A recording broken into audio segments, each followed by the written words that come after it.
नमस्कार, ऑर्गॅनिक माहिती यूट्यूब चॅनलमध्ये आपलं स्वागत आहे। हा व्हिडिओ सर्वात प्रथम आपल्या चॅनलवर लाडक्या बहिणींसाठी अत्यंत आनंदाची बातमी।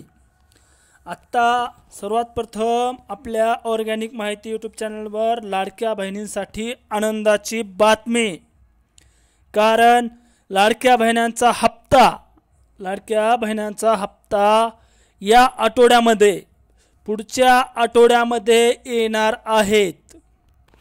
लाडक्या बहिणींचा पुढचा हप्ता या आठवड्यामध्ये येणार आहे असं गवाही, अशी माहिती आपल्या राज्याचे उपमुख्यमंत्री आदरणीय अजितदादा पवार यांच्या माध्यमातून देण्यात आली आहे। तर आता आपण पाहू अजितदादा काय म्हणतात ते। त्याच्यातून लाडकी बहीण योजना आणली, किती आमच्यावर टीका केली। आज देखील हेच मीडियावाले सांगतात ही योजना बंद होणार, ती योजना बंद होणार। अरे ते राज्य सरकार ठरवेल ना, तुम्हाला कोणी अधिकार दिलाय?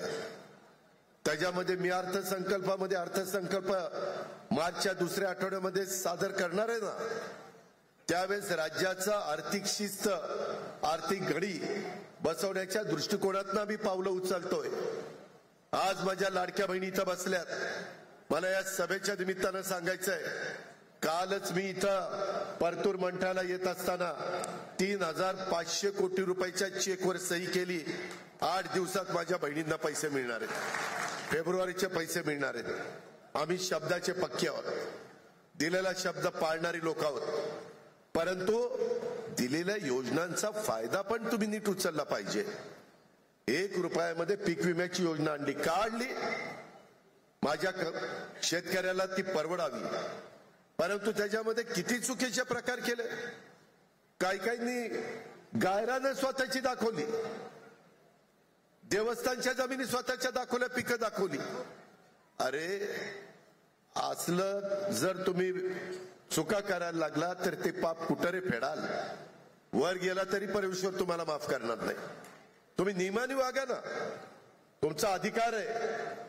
तुमच्यावर अन्याय झाला, जरूर तो अन्यायाला त्या ठिकाणी वाचा फोडण्याचं काम, दाद मागण्याचं काम तुम्ही करा। तो घटनेचे शिल्पकार डॉक्टर बाबासाहेब आंबेडकरांनी संविधानाच्या माध्यमातून तुम्हाला दिलेला अधिकार आहे, त्याचा आम्हालाही आदर आहे, तुम्हालाही आदर आहे, आणि त्याच रस्त्याने आम्ही पुढे चाललोय। परंतु कुठेतरी एखादी चांगली योजना आणायची आणि ती ज्या घटकाकरता आणलेली आहे त्या घटकाला त्याचा फायदा होण्याच्या ऐवजी ज्यांची आर्थिक परिस्थिती चांगली आहे त्यांनी त्याचा फायदा घेणं हे बरोबर नाहीये। हे कुठेतरी थांबलं पाहिजे आणि त्याच्यातून आम्ही पुढे चाललोय। इतर राज्यामध्ये काय चाललंय